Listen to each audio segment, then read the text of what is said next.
LSU football, the 2020 NFL Draft starts tonight with a chance to set another record-breaking performance for Orgeron's program. After rewriting the school, conference, and national record books in 2019, the Tigers have a chance to set new mark for players selected in a single school in the draft, with as many as 16 ex-LSU standouts prepared for selection. Coach Ed Orgeron earlier this week was speaking about his former quarterback, Joe Burrow, who looks like he's coming off the board number one.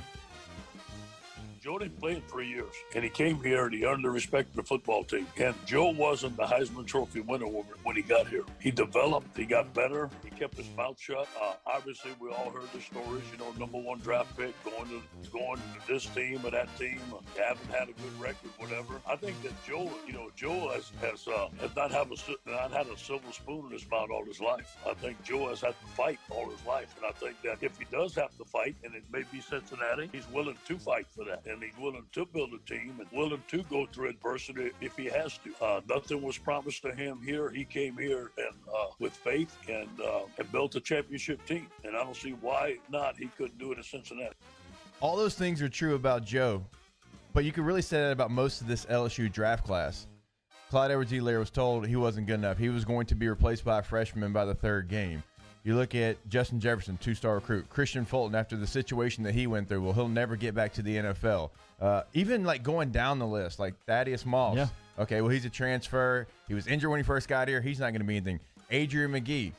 Like, nobody's talking about Adrian McGee, but when you talk to NFL scouts, they're like, I love him. Guard, tackle. Versatile. He's not going to be a top-round pick. He's going to get drafted. Damian Lewis was a junior college guy. So, Coach O, you could take those comments and put them at about 80% of this draft class. NFL guys always talk about the travel squad. If you've got a versatile offensive lineman that can play multiple positions, that will get you on the airplane. I don't think people realize just how thin the travel squad is in the NFL. Like, you've got a guy that's a swing guard and tackle, and you've usually got a backup center, and then you've got a bigger tight end that if it hits the fan, he's going to have to play offensive line. I remember being in a game with the Chargers. We're at Denver. We only carried three backs between fullbacks and running backs because Tolbert and I could play both.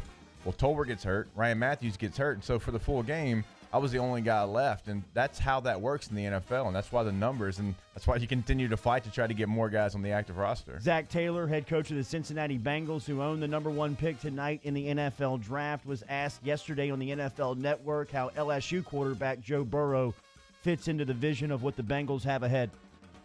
Yeah, well, just researching Joe, he's done a great job leading a bunch of really talented players. A bunch of guys that may be drafted early in this process, and sometimes that can be difficult. But along with coaches, he's done a great job of leading those guys as best he can, winning a lot of football games.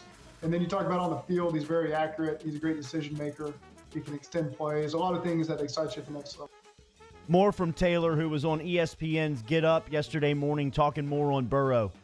Well, we've spent a lot of time with them the last couple of weeks. We're allowed 3 hours a week to meet with these guys and evaluate them and make sure they're the right fit for us. And so we feel very comfortable with him as a prospect. We've talked to a lot of guys, but certainly formed a really good relationship with Joe and been really impressed with everything we've seen from him. Remember, you can hear every pick of the 2020 NFL Draft right here on 104.5 ESPN Baton Rouge and watch our team's instant reaction inside the 104.5 ESPN NFL Draft Party on the YouTube and Facebook pages. It all starts Thursday night with round 1 at 6 o'clock, followed by rounds 2 and 3 Friday night at 6 o'clock. Jacob and I will be anchoring the coverage on ESPN there. Our coverage is brought to you locally by Jani-King, Gulf Coast Bank and Trust, and Acura of Baton Rouge. The New Orleans Saints yesterday made an announcement. Coach Sean Payton told players that they will not have any type of offseason programming this spring, virtual or otherwise. Payton told his team, take care of your families, your health, and be ready for the summer. As Payton was quoted as saying, with general manager Mickey Loomis confirming the coach's comment during his pre-draft news conference. Payton shared the news in a video conference with more than 80 players on Wednesday morning. He said the Saints will not have a team-led offseason program, even if the NFL changes and allows players to return to the facilities. What do you think about that?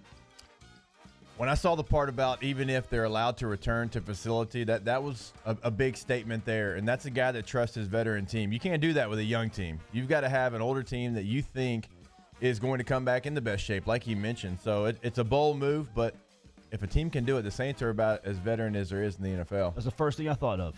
You only do this if you've got veterans. Yep.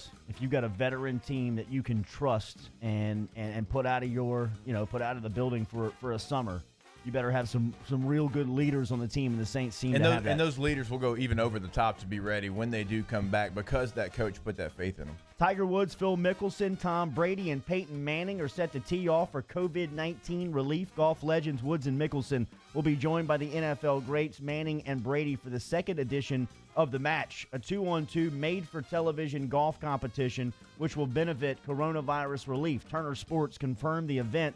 It will air live on TNT sometime in May. No details of a specific date or location were given.